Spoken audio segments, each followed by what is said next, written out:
Good morning. Meet Andy Moffat. Husband, a working father, Slow down, buddy. and gardener-in-chief.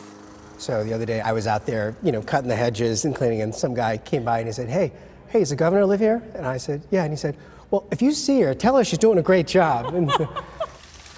And it's pretty easy for Andy Moffat to get an audience with the governor of Rhode Island. You look beautiful. He's married to her.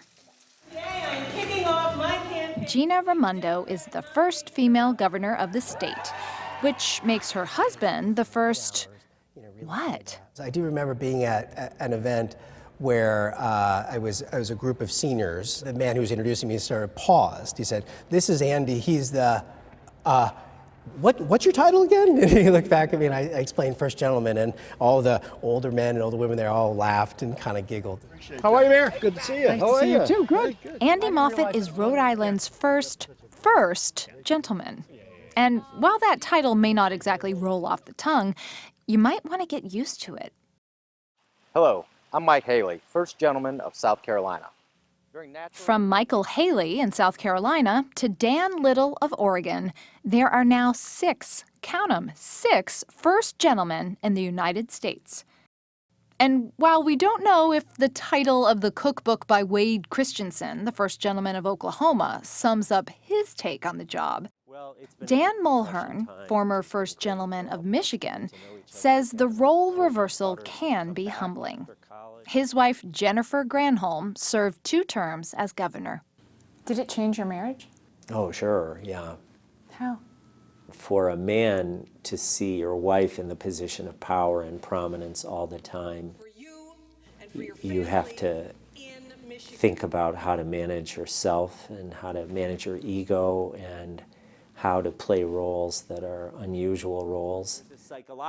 In fact, Mulhern, a lawyer and teacher at UC Berkeley, says he'd actually considered running for office himself. But it was during his wife's first campaign for Attorney General that his role began to change.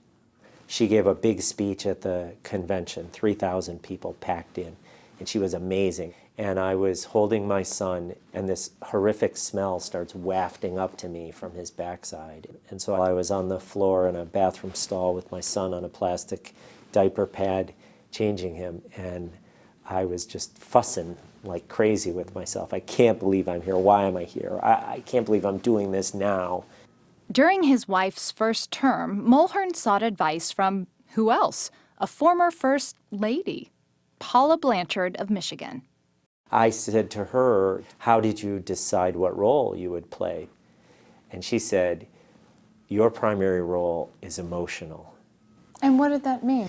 Well, it meant a lot of things. Number one, it meant I was the lead in the family, and at that time our children were 8, 7, and 1. You know, you think of yourself as smart, you think of yourself as up on the ideas, you may think you have talents, but that's not where you're supposed to be. The duties of the first spouse have never been one size fits all. It's a very amorphous job, a job without a definition.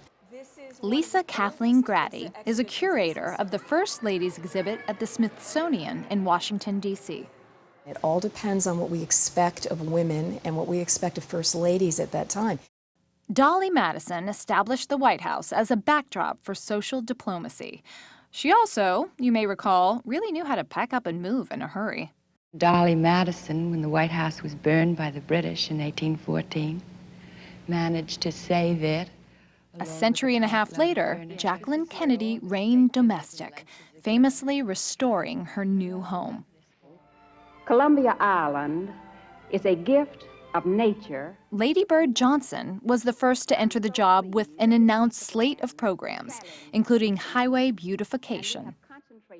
Our more recent First Ladies have taken on issues like health care, literacy, and obesity. How much of what we expect of first ladies and of a first gentleman has to do with our expectations of gender? I think almost all of it has to do with our expectations of gender. I don't think that people are necessarily going to expect a first gentleman to do the Christmas decoration tour. but we just maybe don't we know. Maybe we should. should. Maybe Maybe- we should. Take one of Rhode Island First Gentleman Andy Moffat's first tasks. You actually held a tea for former I First did. Ladies I did. of Rhode Island. I realized I have a platform as First Gentleman, and I have a real license, and I have an intention to do something with it to make an impact on our state, and they were very encouraging in that way. These days, while his wife's at the State House, We have about 50 kids out here today. That's great. That are going to be planting. Moffat is focusing on his causes, food and hunger-related issues. That is, when he's not working for a management consulting firm. Which brings us to this guy, who may soon find himself with a wife who's president. She is the best I've ever known. And a case of serious role reversal. You don't make the decisions. Your wife makes the decisions. You're a coach, you're a consultant, you're a supporter, you're a cheerleader, you're an encourager, but keep that clear in your mind. She's the boss.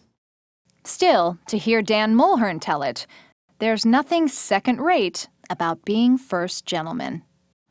If you had to assign adjectives, my years as First Gentleman were, what would you say?